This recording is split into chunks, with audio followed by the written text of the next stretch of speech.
सती साध्वी तुम भवप्रीता ब्रह्मचारिणी माता शक्ति स्वरूपा रुद्राणी हो शूलधारिणी माता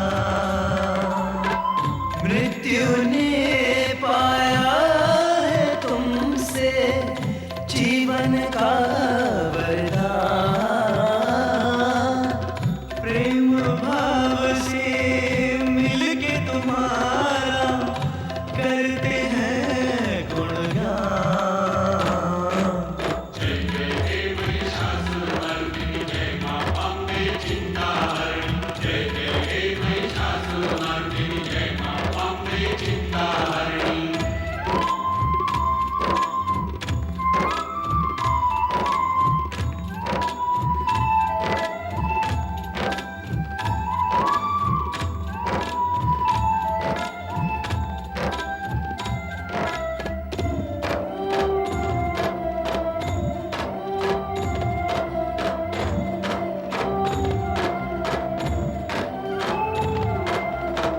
नैन खुले तो कुल सृष्टि को भोर जगाने आए मूंद लो नैना तो इस जग को रैन सुलाने आए समय को अपने समय चक्र का तुमसे होता ज्ञान प्रेम भाव से मिलके तुम्हारा करते हैं गुणगान। जय जय हे महिषासुरमर्दिनी जय मां अम्बे चिंताहरणी जय जय हे महिषासुरमर्दिनी जय मां अम्बे चिंताहरणी। धरती अंबर ताल समंदर वृक्षलता पाषाण प्रेम भाव से मिलके तुम्हारा करते हैं गुणगान। जय जय हे महिषासुरमर्दिनी जय मां अम्बे चिंताहरणी जय जय हे महिषासुरमर्दिनी जय मां अम्बे चिंताहरणी जय जय हे महिषासुरमर्दिनी जय मां अम्बे चिंताहरणी जय।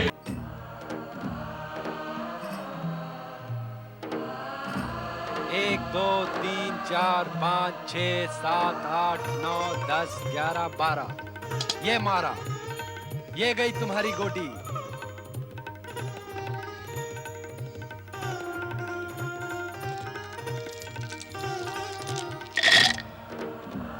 सोच के रही हो देवी, तुम भी कौड़ी फेंको। आप समझते हैं कि भाग्य केवल आप ही का साथ देगा? अवश्य, जब तक सौभाग्यशालिनी देवी पार्वती हमारे साथ रहेंगी तब तक भाग्य तो हमारा ही साथ देगा। आज मैं आपके साथ नहीं, मेरा भाग्य मेरे साथ और आपका भाग्य। हम समझ गए देवी, आज खेल खेल में ही तुम हमारी विरोधी बन बैठी हो, किंतु हमने भी निश्चय कर लिया है कि आज तो तुमको हरा कर ही रहेंगे। कौड़ी फेंको। 12 12 12 12 12 12 1 2 3 4 5 6 7 8 9 10 11 12 आपकी पहली गोटी गई। देखा स्वामी, अब मैं जीत गई। अब मैं जीतती ही चली जाऊंगी। 12 12 12 12 12 12 12 12 1 2 3 4 5 6 7 8 9 10 11 12 दूसरी भी गई। अरे स्वामी, हार का संकेत पाते ही आप रूठ गए। ये तो कोई खेल ना हुआ। तुम ही कौड़ी फेंककर जीतती जा रही हो। एक बार कौड़ी फेंककर मुझे देना चाहिए। जो जीतता है कौड़ी वही फेंकता है। जब आप जीते थे तो कौड़ी मुझे क्यों दी थी? स्वयं क्यों नहीं फेंकी? यह हमारी उदारता थी जो हमने तुम्हें अवसर दिया, किंतु तुमने हमारी उदारता का अनुचित लाभ उठाया। खेल में उदारता महंगी पड़ती है। 12 12 12 12 12 12। लो स्वामी, आपकी तीसरी गोटी भी गई। मैं जीती और आप हारे। 3 बार मैं आपको हरा चुकी हूँ स्वामी। यदि अब आगे भी आपको खेलना हो तो मैं तैयार हूँ। देवी, तुमने हमारे साथ छल किया। छल करके ही तुम हमसे जीती। अब हम तुम्हारे साथ कभी नहीं खेलेंगे। मैं तो खेल भावना से ही खेलती रही हूँ, किंतु खेल में इस प्रकार रोष करना आपको शोभा नहीं देता स्वामी। तनिक सी जीत से तुम गर्व से भूल गई हो। गर्व में उन्मत्त होकर तुम ये भी भूल गई हो कि पति के साथ कैसा व्यवहार करना चाहिए। ऐसा मैंने क्या कह दिया है स्वामी? तो अब तुम्हें यह भी ज्ञात नहीं रहा कि तुमने क्या कहा है।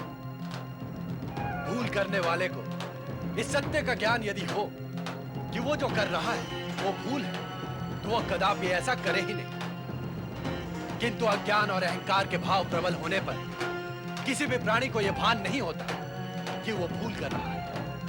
कहीं तो स्वामी, इस समय मुझसे क्या भूल हुई है? क्या खेल में आपसे जीत जाना मेरी भूल है? अपनी जीत की चर्चा करना क्या मेरी भूल है? इस समय हम तुमसे इस विषय में चर्चा करना उचित नहीं समझते। आप व्यर्थ ही व्यग्र हो रहे हैं स्वामी। अच्छा, तो अब हम व्यर्थ भी कुछ कार्य करते हैं। मेरा अभिप्राय यह नहीं है स्वामी। हम तुम्हारा अभिप्राय बहुत समय से समझ रहे हैं। तुम हमें बहलाने का प्रयत्न न करो। पति का मन बहलाने का अधिकार तो पत्नी का ही होता है स्वामी, और जगत जानता है कि मैं आपकी पत्नी हूँ। बस बस, इस समय ना तो हमें तुम्हारी मीठी मधुर बातें सुननी है और ना ही तुम्हारे साथ की आवश्यकता है। आपको मेरे साथ की आवश्यकता नहीं है, तो फिर मैं इसी समय कैलाश छोड़कर अन्यत्र कहीं चली जाती हूँ। फिर आप मुझे ढूंढने की चेष्टा न करना। तुम सहज जा सकती हो। हम पहले भी तुम्हारे बिना अकेले रह चुके हैं। तुम भली भांति जानती हो कि चुनौतीपूर्ण शब्द सुनना हमारे स्वभाव में नहीं। वैसे भी तुम्हारे साथ इतने समय तक रहकर हम अपनी स्वतंत्रता खो चुके थे। अच्छा ही तुम्हारे जाने के पश्चात हम फिर से स्वतंत्र हो जाएंगे। स्वामी,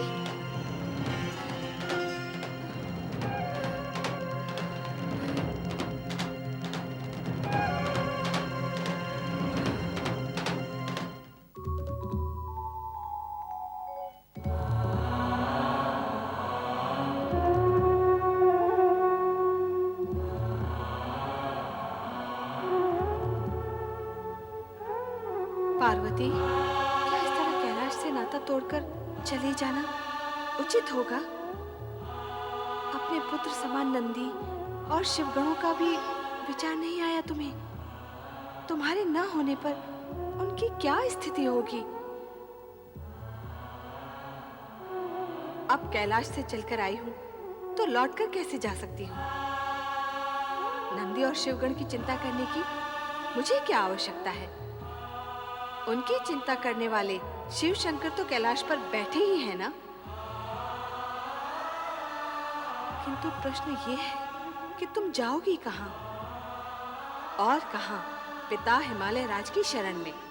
नहीं नहीं नहीं, वहां नहीं जाऊंगी। वहां जाने से उनकी चिंता बढ़ जाएगी और वे स्वामी के पास लौट जाने के लिए कहेंगे। नहीं, मैं वहां नहीं जाऊंगी। तो कहाँ जाऊंगी? किसी अज्ञात स्थान पर, जहां कोई मेरे विषय में जान भी ना सके। किंतु शिव तो अंतर्यामी है, तुम उनसे कैसे छिपी रह सकती हो? वे जान ही जाएंगे कि तुम कहाँ हो। जानते हैं तो जान ले। मेरा भी दृढ़ निश्चय है कि मैं इस बार सरलता से कैलाश नहीं लौटूंगी। वे मना मना कर थक जाएंगे, फिर भी नहीं लौटूंगी। मैं कैलाश नहीं लौटूंगी, नहीं लौटूंगी, नहीं लौटूंगी।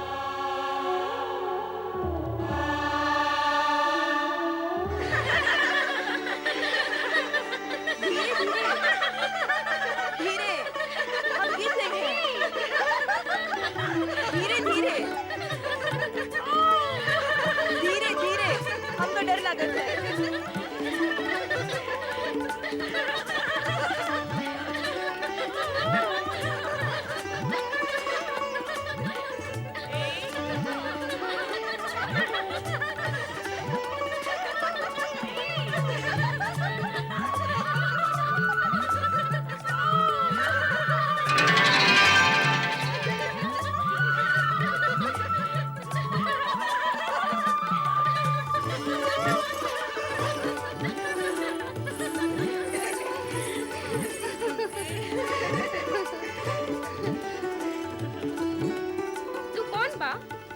कहाँ से आवत हो?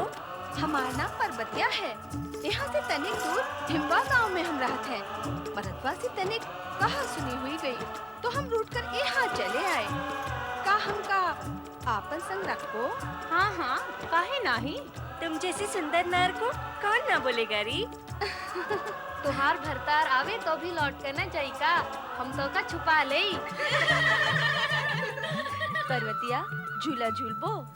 नहीं नहीं नहीं, अरे चल आ बैठ चल। अरे तू भी हमार संग बैठना। ना हमका डर लागत। अरे डर तो हमका भी लागत है, आ बैठ।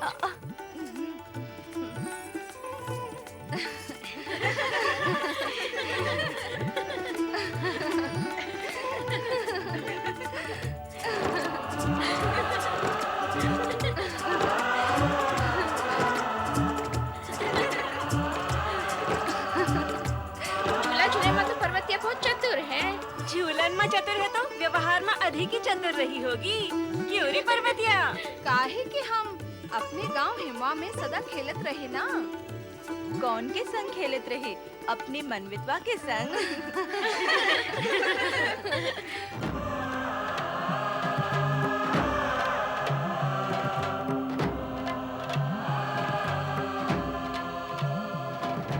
आपको मेरे साथ की आवश्यकता नहीं है, तो फिर मैं इसी समय कैलाश छोड़कर अन्यत्र कहीं चली जाती हूँ। फिर आप मुझे ढूंढने की चेष्टा न करना। आपको मेरे साथ की आवश्यकता नहीं है, तो फिर मैं इसी समय कैलाश छोड़कर अन्यत्र कहीं चली जाती हूँ। फिर आप मुझे ढूंढने की चेष्टा न करना।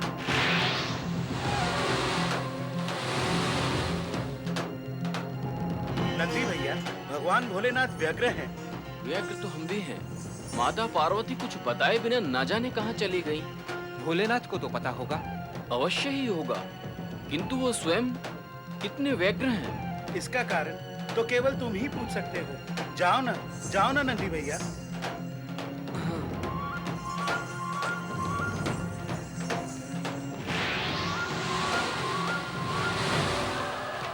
जय शिव शंकर, जय माता पार्वती।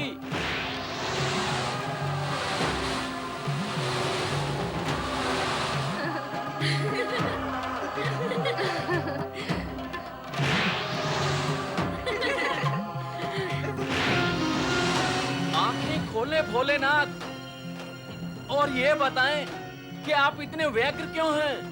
माता पार्वती कहाँ हैं?